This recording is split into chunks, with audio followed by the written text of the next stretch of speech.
लेकिन वंदे मातरम का अपमान करने पे कोई सज़ा नहीं होगी, क्योंकि हमने वंदे मातरम को कोई कानूनी दर्जा दिया ही नहीं जब वंदे मातरम को भी भारत का राष्ट्रगान घोषित कर दिया जाए।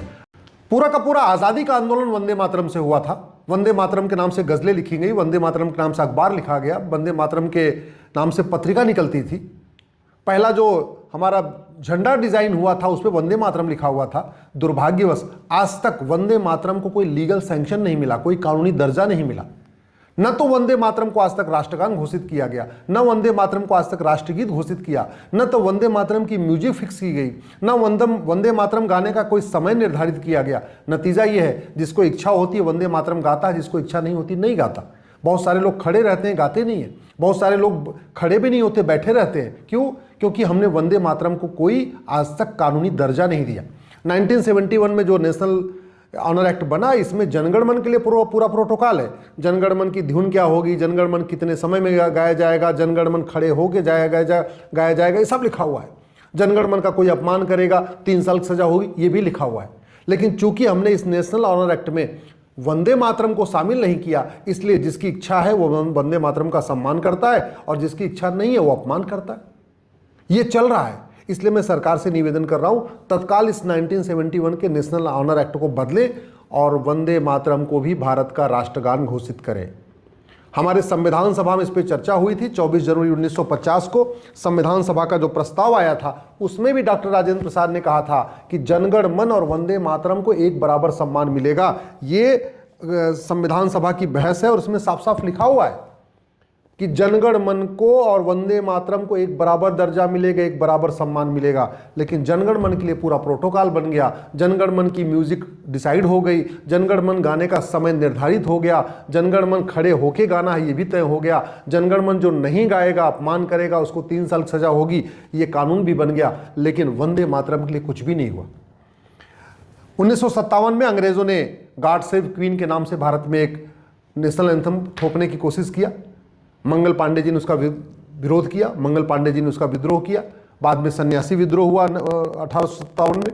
उसके बाद 1858 में वंदे मातरम के ऊपर प्रतिबंध लगा दिया। अंग्रेज इतने घबरा गए थे कि वंदे मातरम गाना, वंदे मातरम लिखना, इसको अपराध घोषित कर दिया। वंदे मातरम आप गा नहीं सकते थे, वंदे मातरम कहीं लिख नहीं सकते थे। ये अंग्रेजों के समय में हुआ था, क्योंकि वंदे मातरम से घबराए हुए थे। पूरे के पूरे देश में चाहे बच्चे हों, चाहे बूढ़े हों, चाहे जवान हो, चाहे महिला हो, चाहे पुरुष हो, सब लोग वंदे मातरम भारत माता की जय बोल रहे थे। इसलिए अंग्रेज परेशान हो कि इस शब्द वंदे मातरम शब्द को ही उन्होंने प्रतिबंधित कर दिया। फिर 1870 में बंकिम चंद्र चटर्जी जी ने तत्काल वंदे मातरम लिखा। 1875 में बंग दर्शन में ये प्रकाशित हुआ। 1882 में आनंद मठ के अंदर ये वंदे मातरम उसमें प्रकाशित किया गया।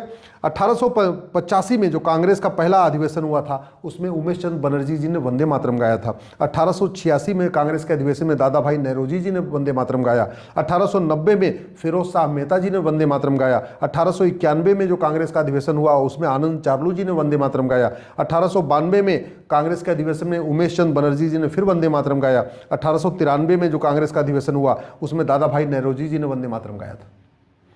हर साल कांग्रेस का अधिवेशन होता था और उस कांग्रेस के अधिवेशन की शुरुआत वंदे मातरम से होती थी। 1895 में जो कांग्रेस का अधिवेशन हुआ उसमें सुरेंद्रनाथ बनर्जी जी ने वंदे मातरम गाया। 1896 में रविन्द्रनाथ टैगोर जी ने वंदे मातरम गाया। जो जनगण मन आज की डेट में नेशनल एंथम है, वो उस नेशनल एंथम को रविन्द्रनाथ टैगोर जी ने खुद गाया था 1896 के कांग्रेस के राष्ट्रीय अधिवेशन में। 1857 में कांग्रेस के अधिवेशन में शंकर नायर जी ने इसको वंदे मातरम गाया। 1898 में आनंद मोहन बोस जी ने वंदे मातरम गाया। 1899 में जो कांग्रेस का अधिवेशन हुआ उसमें रोमेश दत्त जी ने वंदे मातरम गाया। 1900 में जो कांग्रेस का अधिवेशन हुआ उसमें एन जी चंद्रावकर जी ने वंदे मातरम गाया। 1901 में दक्षिणाचरण सेन जी ने वंदे मातरम गाया। 1902 में सुरेंद्रनाथ बनर्जी जी ने वंदे मातरम गाया था जो कांग्रेस का अधिवेशन हुआ था। 1903 में जब कांग्रेस का अधिवेशन हुआ तो लाल मोहन दास जी ने वंदे मातरम गाया। 1905 में जब कांग्रेस का अधिवेशन हुआ तो सरला देवी जी ने वंदे मातरम गाया। 1905 में विपिन चंद्र पाल जी ने एक अंग्रेजी अखबार शुरू किया, उसका नाम भी वंदे मातरम था। 1906 में दादा भाई नौरोजी जी ने कांग्रेस के अधिवेशन में वंदे मातरम गाया। 1907 में जो कांग्रेस का अधिवेशन हुआ उसमें रास बिहारी बोस जी ने वंदे मातरम गाया। 1907 में एक राष्ट्रीय झंडा डिजाइन हुआ था जिसको मैडम भीकाजी कामा ने डिजाइन किया था, और उस झंडे पे जो आज की डेट में हम अशोक चक्र देखते हैं, तिलिया देखते हैं, ये नहीं थी। उसमें झंडे पे भगवा झंडा था और उसमें वंदे मातरम लिखा हुआ था। 1908 में रास बिहारी बोस जी ने वंदे मातरम गाया। 1909 में जो कांग्रेस का अधिवेशन हुआ उसमें मदन मोहन मालवीय जी ने वंदे मातरम गाया। 1911 में विशन नारायण दार जी ने वंदे मातरम गाया और 1911 में जनगणमन लिखा गया। वंदे मातरम लिखा गया 1870 में और जनगणमन लिखा गया 1911 में। और तब तक लगातार वंदे मातरम गाया जाता था, सभी रैलियों में, सभी कांग्रेस के अधिवेशन में, हर जगह केवल और केवल वंदे मातरम गाया जाता था। 1912 में रघुनाथ जी ने वंदे मातरम गाया जब कांग्रेस का अधिवेशन हुआ।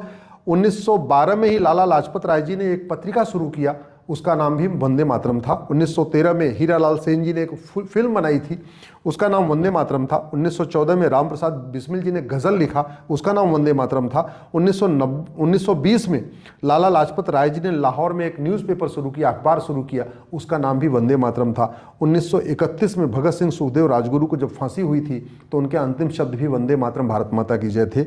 लेकिन 1937 में जिन्ना ने इसका विरोध किया, नेहरू जी ने उस जिन्ना का समर्थन किया और वंदे मातरम के दो टुकड़े किए।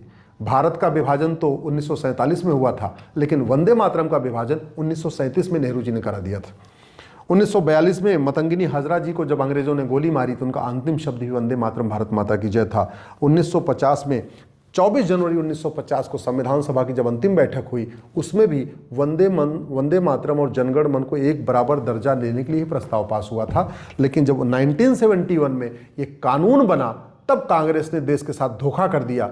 जनगण मन को तो उन्होंने भारत का राष्ट्रगान घोषित कर दिया, लेकिन वंदे मातरम को कुछ भी घोषित नहीं किया, न राष्ट्रगान घोषित किया, न राष्ट्रगीत घोषित किया, और आज भी वही स्थिति है। जनगण मन की म्यूजिक फिक्स है कि कौन सी म्यूजिक बजेगी, वंदे मातरम की कोई म्यूजिक नहीं है। इसलिए सीरियल में अलग तरीके से म्यूजिक बजती है, फिल्मों में अलग तरीके से बजती है, पॉलिटिकल पार्टियों की रैली में अलग म्यूजिक होती है, कार्यक्रमों में अलग म्यूजिक होती है। आज तक वंदे मातरम की म्यूजिक भी फिक्स नहीं हुई। जनगण मन कितने सेकंड में गाया जाएगा ये भी तय हो गया है, वंदे मातरम कितने सेकंड में गाया जाएगा आज तक तय नहीं हुआ। कोई 1 मिनट में गा रहा है, कोई 1.5 मिनट में गा रहा है, कोई 2 मिनट में गा रहा है, कोई टाइम ही डिसाइड नहीं हुआ। वंदे मातरम खड़े होके गाना है क्योंकि ये कानून कहता है वंदे मातरम खड़े होके कहना है। वो चूंकि कानून में हमने वंदे मातरम को शामिल नहीं किया, इसलिए खड़े होके गाना अनिवार्य नहीं है। वंदे मातरम का अपमान करने पे 3 साल की सजा होगी, फाइन भी लगेगा, ये कानून कहता है। लेकिन जनगण मन का अपमान करने पे 3 साल की सजा होगी। जनगण मन खड़े होके गाना है, और अगर अपमान किया जनगण मन का तो 3 साल की सजा होगी और साथ में फाइन भी लगेगी। लेकिन वंदे मातरम का अपमान करने पे कोई सजा नहीं होगी, क्योंकि हमने वंदे मातरम को कोई कानूनी दर्जा दिया ही नहीं, न राष्ट्रगान घोषित किया, न राष्ट्रगीत घोषित किया। जबकि संविधान सभा में 24 जनवरी 1950 को यह प्रस्ताव पास हुआ था कि इसको समान दर्जा मिलेगा। इसीलिए मैंने PIL फाइल किया। कोर्ट ने सरकार को नोटिस भी जारी किया है। मामला आज पिछले 2017 से कोर्ट में चल रहा है। अब मैं माननीय प्रधानमंत्री जी को धन्यवाद देता हूं कि उन्होंने वंदे मातरम को एक बहुत गंभीरता के साथ लिया है और संसद में चर्चा कर रहे हैं। लेकिन मुझे लगता है वंदे मातरम के साथ न्याय तभी होगा जब वंदे मातरम को भी भारत का राष्ट्रगान घोषित कर दिया जाए। आप सोच रहे होंगे कि राष्ट्रगान तो ऑलरेडी जनगण मन है, तो दुनिया के कई देशों में 2 राष्ट्रगान है, 3 राष्ट्रगान है, 4 राष्ट्रगान है। कई बार तो छोटे छोटे देशों में भी 3-3 नेशनल एंथम है। तो भारत में अगर 2 नेशनल एंथम हो जाएगा तो कोई दिक्कत नहीं। मैं जनगण मन का विरोध नहीं कर रहा हूँ, लेकिन वंदे मातरम को वो सम्मान मिलना चाहिए जो जिसके लिए वंदे मातरम बना था। महात्मा गांधी ने बहुत पहले कहा था कि वंदे मातरम हमारा राष्ट्रगान है। दुर्भाग्यवश गांधीवादी जितने नेता अभिनेता हैं वो भी वंदे मातरम को राष्ट्रगान घोषित करने की बात नहीं करते। अब चूंकि माननीय प्रधानमंत्री जी ने इस विषय पे आगे आके कुछ महत्वपूर्ण निर्णय लिया है, संसद में चर्चा हो रही है, तो अब लगे हाथ संसद में बिल पेश होना चाहिए और वंदे मातरम को राष्ट्रगान घोषित कर देना चाहिए, जिससे कि जो भारत के संविधान में फंडामेंटल ड्यूटी में भी लिखा हुआ है कि सब लोग भारत के नेशनल एंथम का सम्मान करेंगे, तो कोई अपमान नहीं कर पाएगा। और फिर कोई वंदे मातरम का अपमान करेगा तो उसको भी सजा होगी। अगर वंदे मातरम को नेशनल एंथम डिक्लेयर नहीं कर रहे, नेशनल सॉन्ग डिक्लेयर कर रहे हैं, तो फिर संविधान के आर्टिकल 51A को भी बदलना पड़ेगा और इसमें भी लिखना पड़ेगा कि नेशनल एंथम, नेशनल सॉन्ग दोनों गाना हमारी ड्यूटी है, दोनों का सम्मान करना हमारा ड्यूटी है। सरकार जो भी निर्णय करे, लेकिन अब समय आ चुका है कि वंदे मातरम को एक कानूनी दर्जा दे। जब तक कानूनी दर्जा नहीं दिया जाएगा, जब तक वंदे मातरम का अपमान करने पर सजा का प्रावधान नहीं होगा, तब तक कभी इधर से, कभी दाएं से, कभी बाएं से कोई तथाकथित सेकुलर, कोई तथाकथित कुछ और आके वंदे मातरम का अपमान करते रहेंगे, जो बिल्कुल ठीक नहीं है। देश का बंटवारा हो चुका है, वंदे मातरम का बंटवारा हो चुका है। अब समय आ चुका है कि देश को तो हम एक नहीं कर सकते, लेकिन जो वंदे मातरम को 1937 में नेहरू जी ने काटा था, वो जो कटिंग किया था वो ठीक हटा दिया जाए और पूरा का पूरा वंदे मातरम सभी स्कूलों में गाया जाए, ऑफिसेज में गाया जाए, लोकसभा राज्यसभा में गाया जाए, संसद विधानसभा में गाया जाए, हाईकोर्ट सुप्रीम कोर्ट में गाया जाए। वंदे मातरम के लिए इसलिए एक प्रोटोकॉल बनाना बहुत जरूरी है।